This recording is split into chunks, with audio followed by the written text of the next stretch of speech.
to the German language distance learning program for beginners. This is a joint program conducted by the Indira Gandhi National Open University in collaboration with Max Müller Bhavan, the German Cultural Center in India.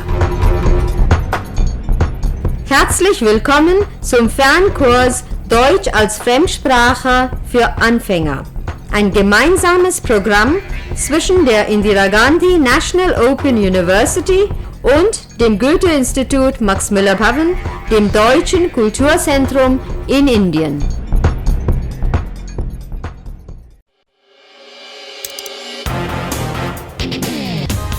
You're listening to Radio D, the radio language course of Redaktion D.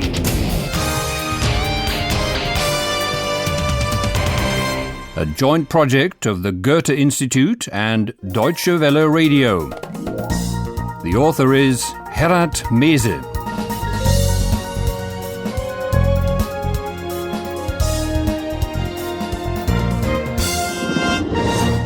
And welcome to episode 25. Do you remember the word Philip used to describe the fake shark incident in Hamburg Port? Oh Mann, alles getürkt. Wie bitte? Was hast du gesagt? That phrase made Paula pretty annoyed, but then she explained to Philip how this saying came about. You'll hear that shortly in the first scene. Philip and Paula are seated comfortably in a restaurant by the River Elbe, playing the game that Philip used to play as a boy, looking at the flags of passing ships and guessing which country they're registered in. A long time ago, in the year 1895, other people were in a similar situation, only theirs was a lot more official. In 1895, the German Emperor, Kaiser Wilhelm II, inaugurated a major shipping link, a canal between the Baltic and North Seas. Ships from various countries were invited to the celebration. They'd hoisted their national flags, and a ship's band welcomed them by playing their respective national anthems. But what do you do if you don't know which one you need to play? That's what happened back then, when a ship came in with the Turkish crescent on its flag. Imagine you're in the year 1895 and listen to what happened. Hallo, liebe Hörerinnen und Hörer. Willkommen Bei Radio D.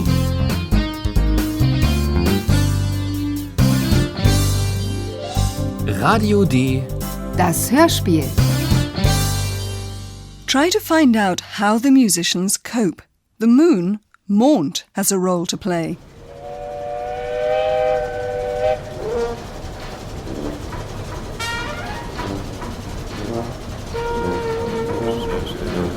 Aufgepasst! Da kommt ein Schiff. Und die türkische Hymne.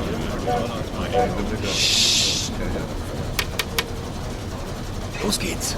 Die türkische Hymne. Türkisch? Hast du die Noten? Nein. Ich auch nicht. Ich auch nicht. Kennt jemand die türkische Hymne? Nein.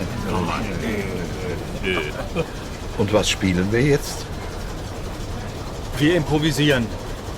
Auf der Flagge ist ein Halbmond, also spielen wir ein Mondlied.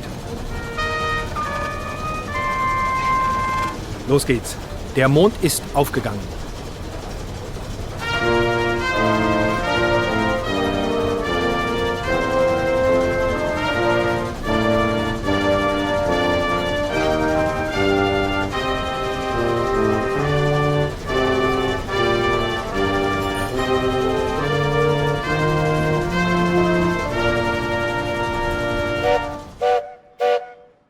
Well, you may have understood there that the musicians improvise.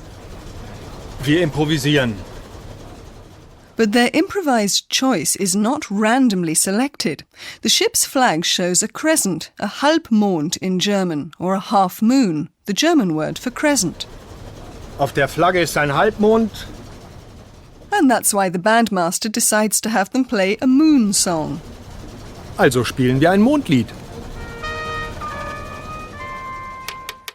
And, of course, the romantically inclined Germans do have a song that eulogizes the moon. The musicians play a folk song still well known to Germans even today, Der Mond ist aufgegangen, or The Moon has risen.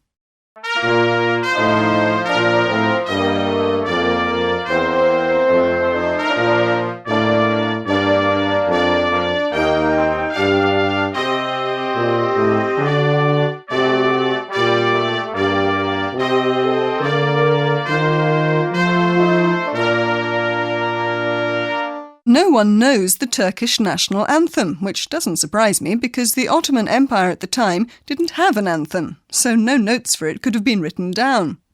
So the German verb türken, to Turk if you like, was also used positively in the sense of being inventive, being resourceful, able to improvise. Nowadays, though, it's used for being deceptive or falsifying or faking something, so it's acquired a negative connotation. That's just one explanation. There are plenty more for the verb türken, but we know it was this story about the inauguration of the North Sea-Baltic Sea Canal that Paula told Philip. Let's listen in to the end of their conversation. What suddenly changes Philip's mood? Willkommen in Hamburg. Wir freuen uns, Sie im Hamburger Hafen begrüßen zu können. Willkommen in Hamburg.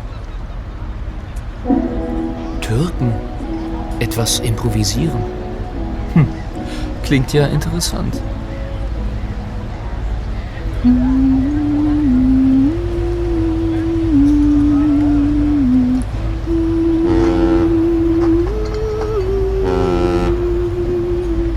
Weiß Ayhan das wohl? Das ist doch egal. Ayhan. Wieso Ayhan? Ich bin doch hier.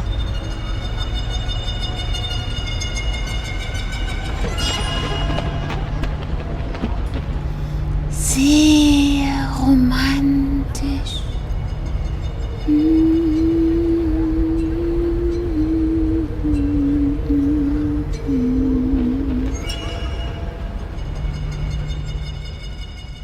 It's the mention of Ayhan's name that spoils Philip's mood. Ayhan's parents migrated to Germany from Turkey. So Paula asks herself whether Ayhan knows the positive meaning of the word Türken. Weiß Ayhan das wohl? Tough luck for Philip. He was listening really attentively to Paula. He even laid his arm round her shoulders. But what Paula's thinking about is Ayhan. Of course, Philip's going to wonder why when he, Philip, is the one with Paula. Ayhan. Wieso Ayhan? Ich bin doch hier. But Philip and Paula have to get back to Berlin to their current affairs office at Radio D, and that's where Ayhan is. Let's listen to what he's doing. Eulalia has flown ahead and she's surprised by what Ayhan's reading. Can you spot it?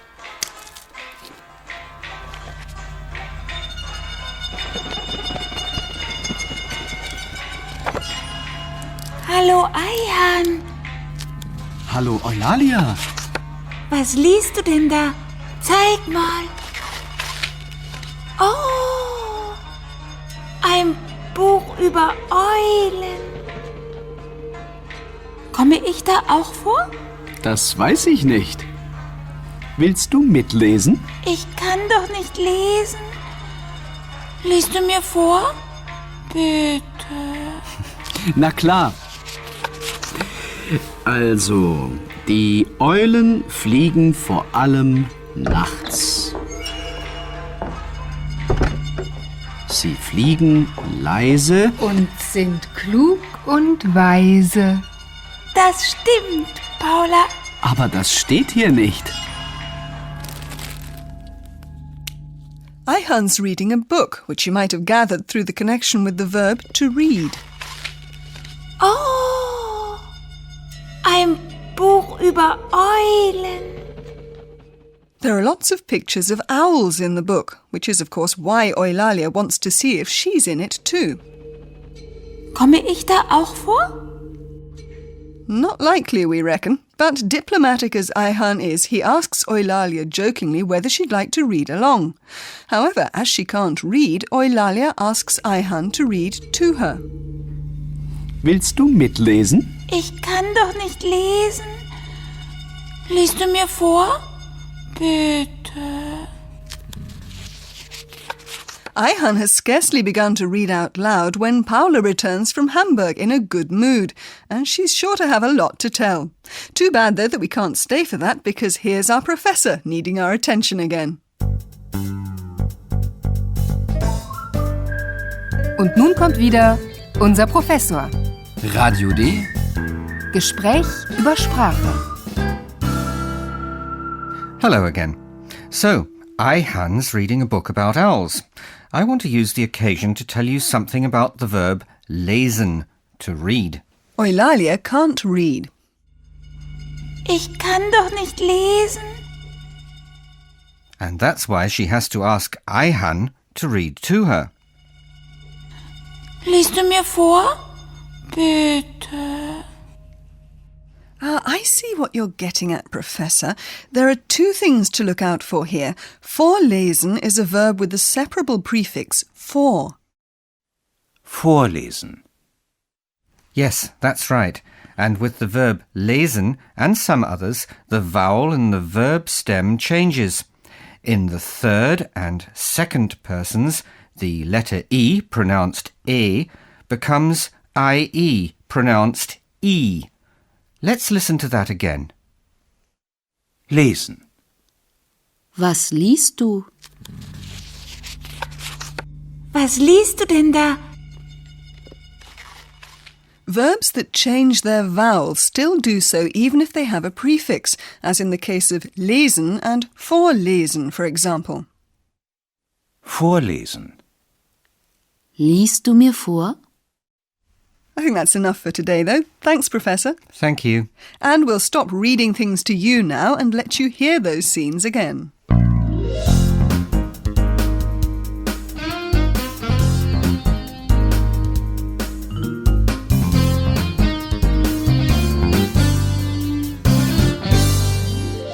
First, improvising an anthem.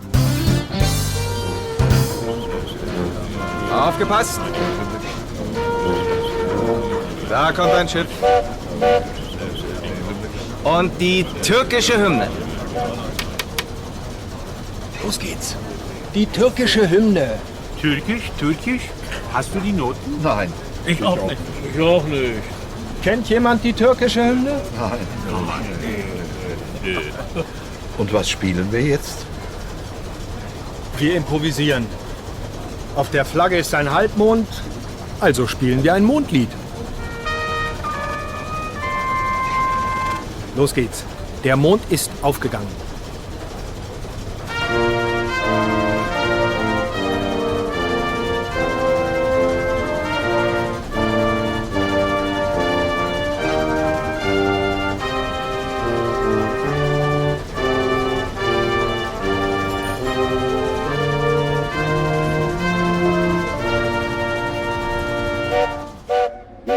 Philip and Paula in a restaurant. Türken. Etwas improvisieren. Klingt ja interessant.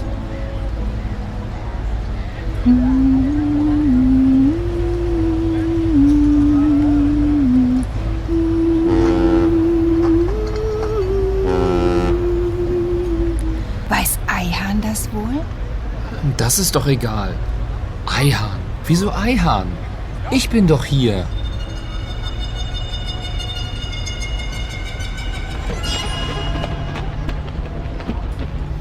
Sehr romantisch.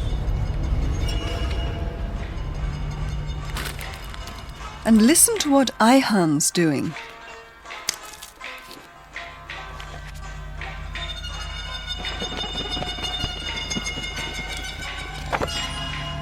Hallo Ayhan.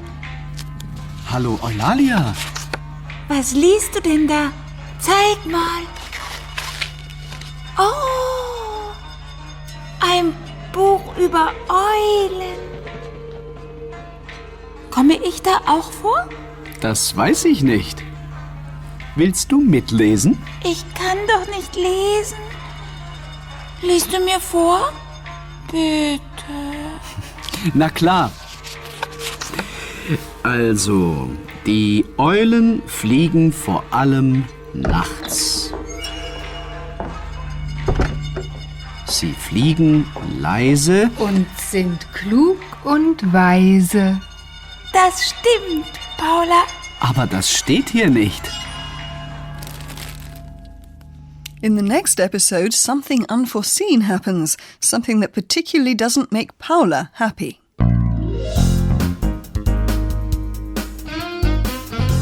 Bis zum nächsten Mal, liebe Hörerinnen und Hörer.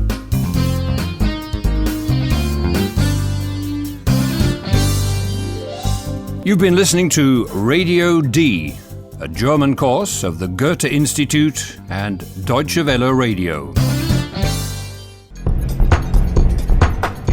Besten Dank, dass Sie unseren Deutschkurs für Anfänger eingeschaltet haben. Detaillierte Informationen über den Kurs bekommen Sie im Studienzentrum, Regionalzentrum und im Max-Müller-Pavillion. Thank you for tuning in to our German language program for beginners. Detailed information regarding this program is available at your study center, regional center and at the Max Müller Pavillion.